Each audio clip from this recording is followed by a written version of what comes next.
Hello guys, welcome back to my channel mountain travels. तो ले चलते हैं आज आपको हिमाचल और उत्तराखंड दोनों जगह पूजे जाने वाले महासू महाराज।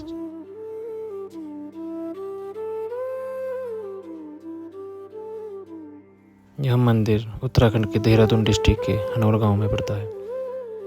तो हम शिमला से डायरेक्ट बस लेके पहुंच जाते हैं रोड।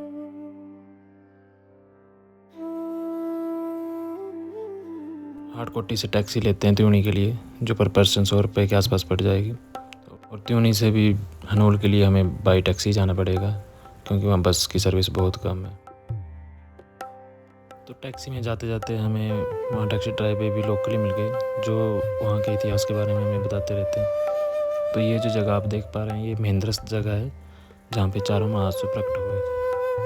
तो 4 महासु यहाँ प्रकट होने की कहानी भी मैं आपको सुनाता हूँ। ये सदियों पहले की बात है कि यहाँ पे हुणावट नाम का एक ब्राह्मण रहता था, जिसके 7 पुत्र थे। कहा जाता है उस समय यहाँ पे एक किमरिक नाम के राक्षस का बहुत आतंक हुआ करता था। उसी आतंक से मुक्ति पाने के लिए हुणावट नाम का ब्राह्मण कश्मीर जाता है महासु देवता के। कश्मीर में महासु महाराज उसको दर्शन दे के कहते हैं कि आज से 7 दिन बाद न तुम महेंद्रस्थ जगह में हल चलाना, और उसी दौरान हम वहीं पे प्रकट होंगे।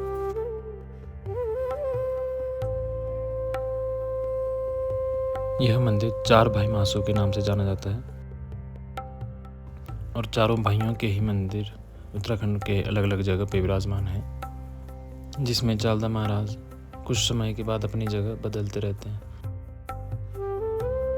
इसके साथ साथ मैं आपको यहाँ का इतिहास बता देता हूँ। तो जो कहानी मैं आपको सुना रहा था हुणावट नाम के ब्राह्मण की, और कहा जाता है कि जब वो कश्मीर से वापस आए अपने महेंद्रस्थ गाँव, तो उनसे 7 दिन का इंतजार ना होते हुए उन्होंने 6वीं रात को ही हल चलाना शुरू कर दिया, जिसके कारण उनकी माता देवलाड़ी और 4 महासु उत्पन्न हुए। मगर बासिक महासु के आंख, वासिक महासु के कान और बोठा महासु की टांग में कुछ चोटें आ गई, और चालदा महासु सही सलामत उत्पन्न हुए। चारों महासु महेंद्रस्थ में प्रकट होने के बाद वो किमरिक नाम के राक्षस का वध करते हैं। उसके बाद वो यही स्थान ग्रहण कर लेते हैं। चारों महासु अलग अलग स्थानों पे विराजमान हो जाते हैं, जिसमें उनकी माता देवलाड़ी महेंद्रस्थ में, बासिक महाराज बाबर, पवासिक महाराज देवदार और बोठा महासु हनौल में विराजमान हुए।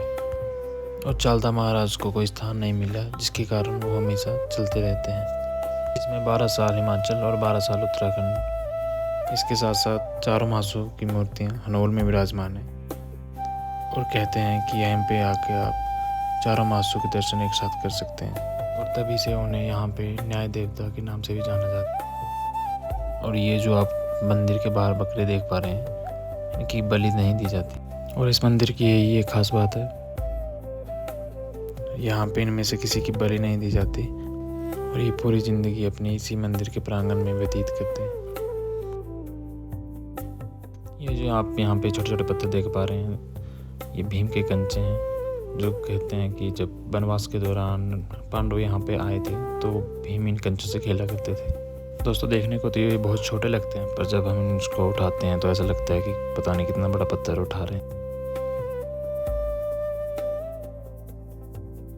कहते हैं एक बार एक हवन में सूर्यदेव, अग्निदेव, भगवान कार्तिकेय एक पूजा में भगवान गणेश को मना कर देते हैं। तो सबका समाधान करने के लिए भगवान शिव कहते हैं कि जो 4 धाम की यात्रा सबसे पहले करके वापस आएगा, उसे पूजा में बैठने का सबसे पहला अधिकार होगा। तो सब जहाँ 4 धाम की यात्रा के लिए निकल गए, तो वहीं भगवान गणेश शिव और माता पार्वती के चरणों में बैठ गए और कहने लगे कि माता पिता के चरणों में ही 4 धाम है। तब भगवान कार्तिकेय इस बात से नाराज हो जाते हैं और अपने शरीर के 4 हिस्से करके वहीं फेंक देते हैं, और इन्हीं 4 हिस्सों को नाग खा जाते हैं, और इन्हीं 4 नागों से 4 महासु उत्पन्न होते हैं।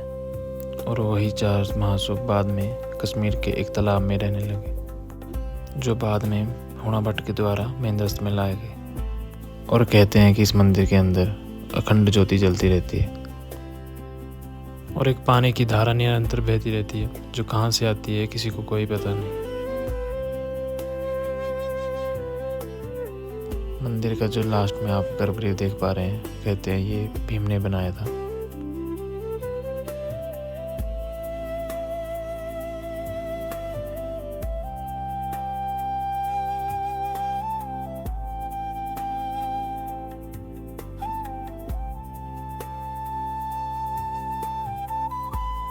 तो बने रहे हमारे साथ, आपको फिर लेके चलेंगे कहीं नई जगह। तब तक के लिए bye, thanks for watching and please subscribe.